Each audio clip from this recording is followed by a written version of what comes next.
Dia tak ingat nak royak raja. Jadi Nabi Yusuf ni duduk dalam jail. 2-3 tahun lagi duduk dalam jail pula. Kata ulama dalam kitab tafsir, apa orang ni tak ingat? Tuhan sengaja bui tak ingat ke dia. Pasal Nabi Yusuf ni tak arak ke Tuhan. Kata ulama tak arak ni pasal dia pesan. Kau budak ni, kalau mu tubik je, mu kerja balik dengan raja, mu royaklah aku ni. Patutnya kata ulama, sebagai seorang yang akan dilantik jadi Nabi, dia tak gantung kepada manusia. Dia kena suruh kepada Tuhan ya. Jadi atas tu yang silap sikit situ, maka Tuhan panjang sikit depuh dia dalam je. Ni kata tafsir dalam kitab tafsir ni. Tafsir ulama. Baiklah, tu kita tinggal. Jadi dia ni tubik je, kerja balik raja, dia tak ingat royak. Maka duduklah 2-3 tahun lagi. Lepas pada tu raja mimpi. Raja ni mimpi, dia tengok 7 ekor lembu kuru, 7 ekor lembu gemuk. Lepas tu api mari, nyala, makan. Apa ni? Tumbuh-tumbuhan. Pokok-pokok padi, pokok gandum yang ada tu. Lalu dia panggil, apa ni? Tukar-tukar takbir mimpi, orang-orang pandai ni supaya takbir mimpi dia. Tapi semua orang tak boleh takbir. Bahkan mereka menganggap dalam Quran dia kata, qala adghasu ahlam wa ma kunna bi ahlami alimin. Orang ni kata, itu mimpi ngiga ya tuanku. Tak ada makna gapo-gapo. Dan kami pun tak boleh nak tafsir gapo-gapo. Dia panggil adghasu ahlam. Supaya kita mimpi amat rima. Mimpi lagu tu ya. Mimpi jatuh sungai, tak ada gapo-gapo dia kata. Jadi raja ni tak puas hati. Tak puas hatilah, geger dalam istana, raja mimpi pelik, tak ada orang boleh tafsir. Maka hak tadi tu, hak tu bik J tadi tu baru teringat. Dia baru teringat. Lalu dia mari jumpa dengan raja, royak. Dia kata masa bodoh dalam J mula, ada seorang hak pandang. Dia bui takbir dan takbir dia tu tepat berlaku. Maka raja kata mari. Kawan ni pergi. Dan Yusuf tak say mari, dia pergi royak. Ambo ni raja atas mari, raja ni mimpi gini. Lalu Nabi Yusuf kata, Nabi Yusuf pun takbir mimpi. Supaya kita tahulah. Apa ni, mu ni 7 tahun, kamu akan dapat hasil yang banyak.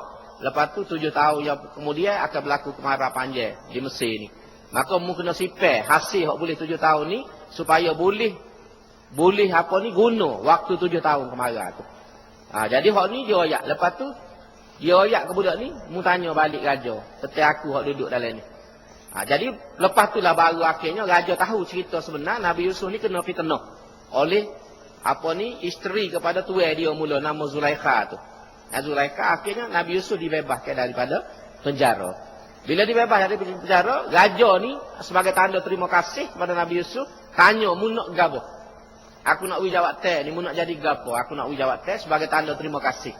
Lalu Nabi Yusuf kata, ij'alli ala khazainil ard. Jadikanlah aku ni menjaga khazanah negeri. Kalau kita lah ni menteri keuangan.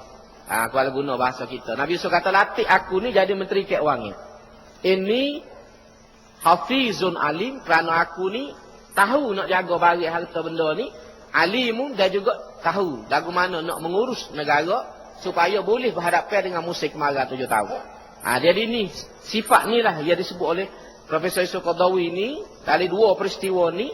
Maka mana-mana pemimpin yang kita nak pilih dalam konteks negara Islam ni, ialah pemimpin ni mesti ada sifat ni. Qawi, layak, ada kekuatan, aminun, amanah, hafizun, boleh harap. Hamba terjemah bahasa kita boleh harap. Hafizun ni makna kalau kita latih dia jadi jaga, dia tak tidur. Ni nama yang jaga tapi jenera. Lama bahasa jaga jenera. Selimut dengan kain sarung lah kadang-kadang. Jadi hafizun ni jaga. Alimun tahu dengan kerja buat dia. Dia tahu tugas dia. Ini sifat ni. Kemudian lepas pada tu, kata Profesor Qaradawi, faman faqada syartul quwwah wal ilmi.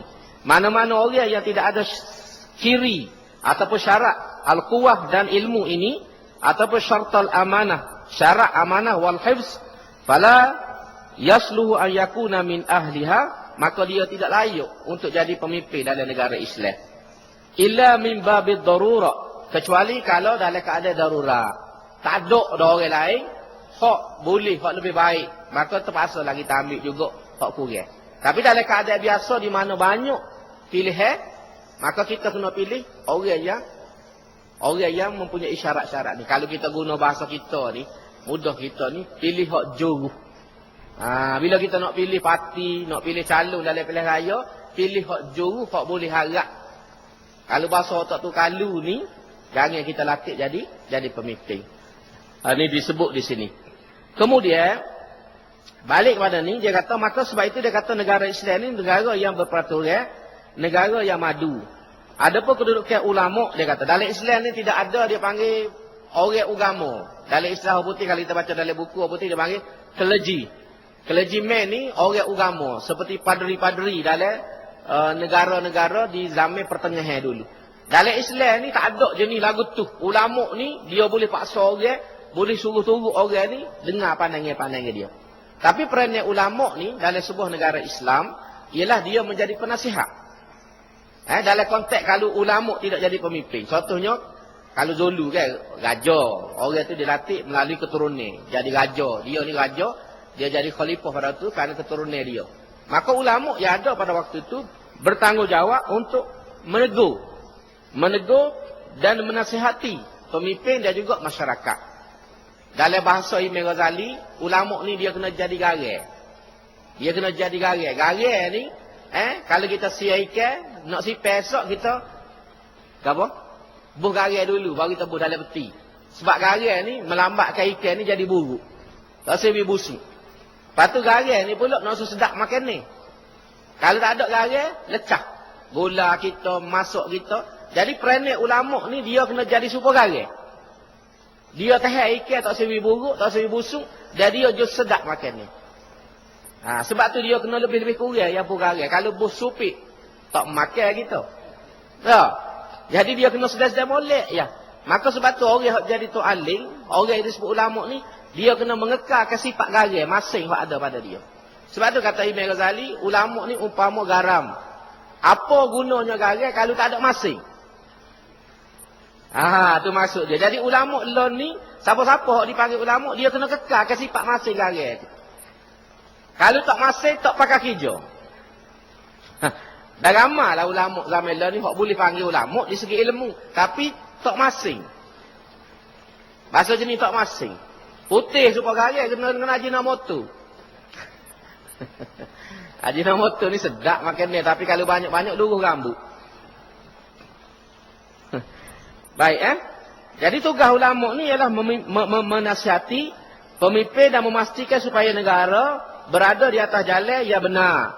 Jalan Islam yang benar, menunjukkan kebatilan dan kemudian menghalalkan benda yang halal dan mengharamkan benda yang haram.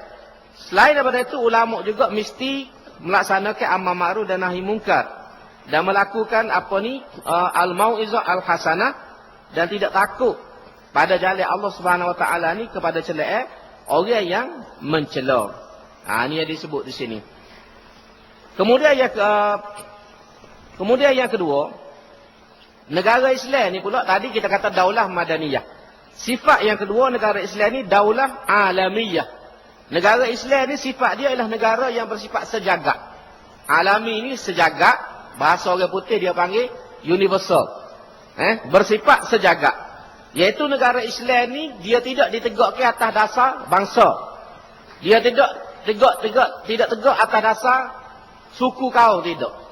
Negara Islam ni bukan kata negara Melayu ataupun negara Islam ni negara Cina. Negara Islam ni negara Arab, tidak. Negara Islam ni lah negara yang bersifat sejagat. Yang mana asas kepada negara itu ialah ikatan akidah. Sebab tu kita tengok dalam negara Islam yang awal di Madinah, ada orang Arab. Orang Arab ni, Nabi sendiri, Sayyidina Umar, Sayyidina Abu Bakar, Ali, Osman, Hafsah ni orang Arab. Tapi ada juga orang yang bukan Arab. Siapa dia? Contohnya, orang Rom. Sahabat Nabi yang bernama Suhaib. Suhaib tu asal dia orang Rom. Orang Rom. Kalau kita ni orang putih. Kita ni orang putih. Orang Rom. Hak duduk di Mekah lama, masuk Islam, menjadi salah seorang sahabat utama Nabi, Suhaib Ar-Rumi dalam buku. Ada juga orang daripada bangsa Parsi, iaitulah Salman. Salman yang disebut Al-Farisi dari negeri Parsi, iaitu negeri Iran pada hari ini. Orang Iran dia ni. Iran dia bukan Arab. Dalam istilah umum kita panggil